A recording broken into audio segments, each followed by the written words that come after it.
Radio stations, Motsoeding FM, Lesedi FM and Thobela FM. And now all together, these radio stations have a listenership of more than 10 million people. The President is expected to deal with a range of issues, from unpacking the January the 8th statement to other issues affecting South Africa. So let's see if we can listen in right now to that interview that's just starting. There were some violence that engulfed the city as a result of some very strong feelings about certain things. And of course the ANC, since that time, it has been engaging even at that point, we engaged the members as to what was happening. And I'm sure at the right moment, a full report will be given. And certainly where there will be a necessity of consequences, that will be the case. That one would only say when the report is there, which is able to say what is it that actually happened, etc. So if the matter is still being investigated, we can't predict that, look, this will be the conclusion and therefore the action will be this one. The only thing is that if there has been ill discipline, that matter must be taken seriously, and the ANC is taking that matter very serious. This year is going to be particularly very busy for the party, for you, culminating at the end of the year with the election conference of the ANC. There have been several names being put around, one of them Dr. Jacob Zuma, chair of the African Union Commission. Is the ANC ready for women president? And the country, of course. Well, of course, from our point of view, the time for the names should be coming, so to speak, because we believe that the first thing that we need to do as the ANC is to deal with the issues that the ANC conference will be expected to take decisions on. As you would know, in the middle of the year, towards the end of June, we will have a policy conference wherein we will be looking at our policies, adjusting, introducing probably other things on a number of things. That is what should be preoccupying the ANC membership and leadership. But of course, as you know, people at times are very keen to make the choices. It's a democratic right. But generally, we wouldn't want to engage on that long before conference. As you can see, if this is January. December is very far. We've got a lot to do that we've got to be doing. But as you know, there has been, in a sense, murmurings about this issue for a long time. Even last year already we were saying, no, let us not do it.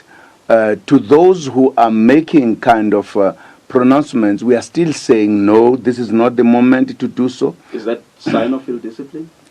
To a large extent, but not necessarily, because this time the year has started and people are feeling we needed to be doing something, partly because lobbying, making proposals and everything is not prohibited in the ANC. All we are saying, the timing of it is important, that we should, particularly if the leadership is saying, let us not do it.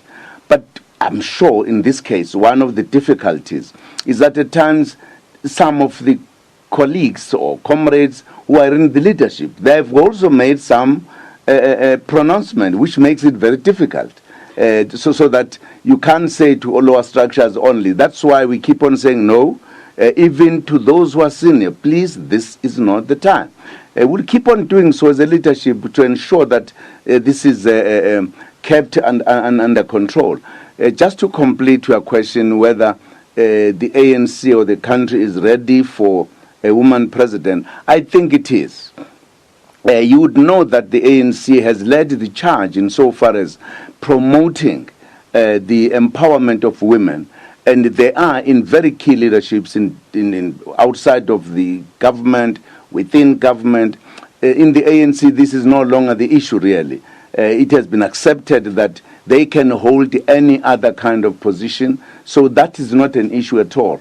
That's why no one is talking about that. In the ANC, that's no longer the issue. The issue, of course, I'm sure particularly the women, as you know, even when we went to Polokwane in 2007, the issue had already arisen that they needed at the top 6 very important position should be held by a woman. At that time, I think they were looking at the deputy president, which was in itself a new kind of thing. So that issue is there. If you allow me to come in there, Mr. President, even at the time Dr. Dlamini Zuma's came, the proposal was for the deputy president of the party, yes, which was not or did not happen at the time. Yes. Now, every time you hear this thing, you'll correct us, because I'm sure many people here in this country and maybe abroad will know that you are the working encyclopedia as far as the ANC history is concerned.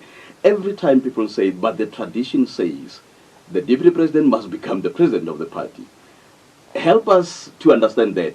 Is it so, or it's a position that anyone, any nomination or anybody who is nominated could contest? Anyone who's nominated could contest. There's no policy. So it's not true? It's not true that it is a tradition. People say, because it has happened on a number of occasions, that those who have been a deputy president, they become president. If, for an example, you take since the unbanning of the ANC, as you know, when President Tambo was no longer able, through the health, to continue,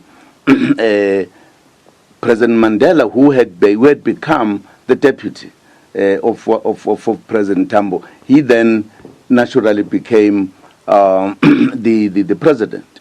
Thereafter, at that time, the deputy president, Sisulu, who had come in because there was going to be a bit of a contestation of the younger generation than them in the conference, because this is always allowed by anyone. And I think many comrades felt we did not need that kind of contestation at that time, and therefore the proposal that Tata Sisulu should become a deputy president of the ANC was done and agreed. But as you know, he had been the deputy president to President Mandela. So it did not automatically, because he has been, then he had to become a president. So that is just a feeling that people say, well, it has happened to one or two, why not?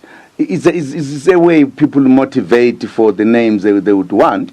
Thereafter, of course, Mbeki became the deputy president to Mandela. And at that time, once he became the deputy president to Mandela, Zuma became the national chairperson that Thabo had been. There was just a coincidence of a period and the kind of cadres that, in a sense, they've been following one after the other, that Zuma also became the president. As you know, that in itself, there was a contestation between the president and the deputy president, which is not like a culture.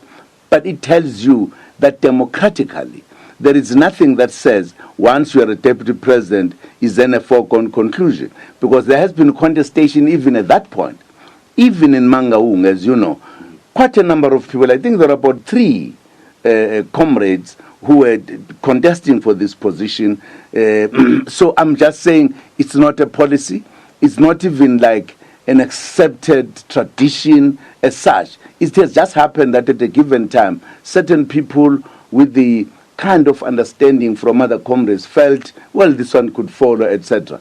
So that is not is a statement that people just make, not because it is true. All right, it's Motsoeding. All right.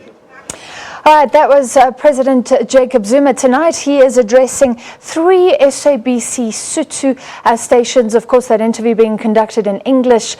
10 million people or so will be able to tune in, unpacking various issues. And of course, Nkosazana Dlamini Zuma, his ex-wife, has already been endorsed by the Women's League and the ANC Youth League in KwaZulu-Natal, calling for her to be the next ANC leader at that elective conference at the